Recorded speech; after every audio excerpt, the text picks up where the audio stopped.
नरेश की माँ अपने बेटे से मिलने दिल्ली आ रही है। इस बात का पता चलते ही नरेश के दिल में हलचल मच जाती है। नरेश अपनी माँ के स्वागत की तैयारी में लग जाता है। साथ ही उसे डर भी सताने लगता है कि उसकी माँ कहीं अपनी पुरानी जिद पर फिर से बैठ ना जाए। हे भगवान, इस बार बचा लो, अगले साल पक्का माँ की जिद पूरी कर दूंगा। तभी दरवाजे की घंटी बजती है। नरेश दरवाजा खोलता है तो सामने अपने मकान मालिक को देखकर हैरान हो जाता है, क्योंकि उनके साथ एक सुंदर सी लड़की भी थी। अब नमस्ते अंकल, कुछ काम था, मुझे बुला लेते। आपने क्यों कष्ट किया? अरे नहीं नहीं, इसमें कष्ट कैसा, मैं तो बस तुम्हें रीना से मिलवाने आया था। आज से रीना तुम्हारे साथ इसी फ्लैट में रहेगी। अंकल, कोई लड़का फ्लैटमेट नहीं है? एक अनजान लड़की के साथ रहना मेरे लिए थोड़ा अजीब होगा। देखो नरेश, मैं तुम्हें पहले भी बता चुका हूँ कि इस फ्लैट में तुम्हें किसी ना किसी के साथ एडजस्ट करना ही होगा, या फिर तुम अकेले पूरे फ्लैट का किराया दे दो, मैं किसी को नहीं रखूंगा। नरेश अपने मकान मालिक की बात सुन के रीना के साथ रहने के लिए तैयार हो जाता है, पर अंदर ही अंदर उसे ये बात खाने लगती है कि वो अपनी माँ को क्या जवाब देगा जब उसकी माँ रीना के बारे में उसे पूछेगी। दिन बीतने लगते हैं। नरेश और रीना अच्छे दोस्त भी बन जाते हैं, पर अभी भी नरेश अपनी प्रॉब्लम का सॉल्यूशन नहीं ढूंढ पाता। एक दिन नरेश बहुत परेशान सा बैठा होता है। तभी रीना उसे पूछती है, क्या हुआ नरेश, तुम काफी परेशान लग रहे हो, सब ठीक तो है ना? हाँ सब ठीक है, बस एक छोटी सी प्रॉब्लम है। वो एक्चुअली 2 दिन बाद मेरी माँ मुझसे मिलने आ रही है। अरे तो इसमें प्रॉब्लम क्या है, ये तो खुशी की बात है। हाँ रीना, बट मेरी माँ एक जिद लेकर बैठ गई है कि मैं शादी कर लूँ, पर मैं अभी इस चीज़ के लिए तैयार नहीं हूँ। ऊपर से जब वो तुम्हें देखेगी तो 100 सवाल करेगी, क्या जवाब दूंगा? अरे इसमें कोई टेंशन वाली बात नहीं है, मेरे पास ना इस प्रॉब्लम का सलूशन है, जिससे ना तुम्हें शादी करनी पड़ेगी और ना ही तुम्हारी माँ मेरे बारे में कुछ पूछेंगी। रीना की बात सुनकर नरेश सोच में डूब जाता है। वो सोचता है कि रीना खुले ख्यालों वाली लड़की है, कहीं माँ को सच बता ना दे।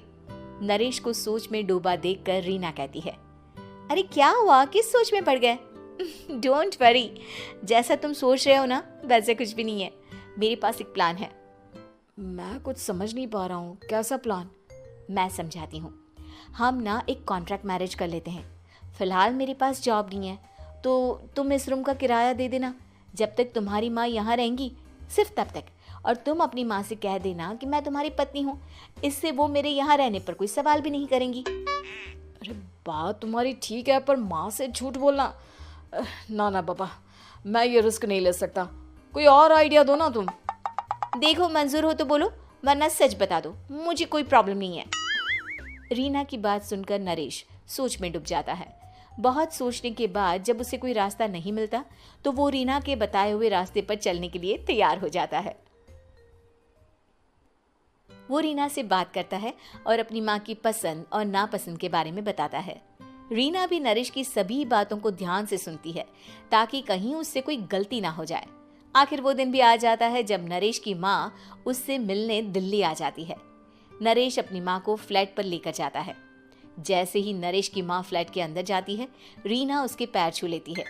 ये देखकर नरेश की माँ थोड़ी घबरा जाती है और नरेश से पूछती है, अरे बेटा नरेश, ये कौन है? माँ, ये आपकी बहू रीना है। माफ़ी चाहता हूँ, सब कुछ इतनी जल्दी में हुआ कि आपको बता ही नहीं पाया, इसलिए सोचा कि क्यों ना आपको सरप्राइज दिया जाए। अरे बेटा, मैं तो बस तेरा घर बसा हुआ देखना चाहती थी। हाँ, बहुत अरमान थे अपनी इकलौते बेटी की शादी को लेकर, लेकिन कोई बात नहीं, शायद किस्मत को यही मंजूर होगा। ये कहते ही नरेश की माँ रीना को गले लगा लेती है।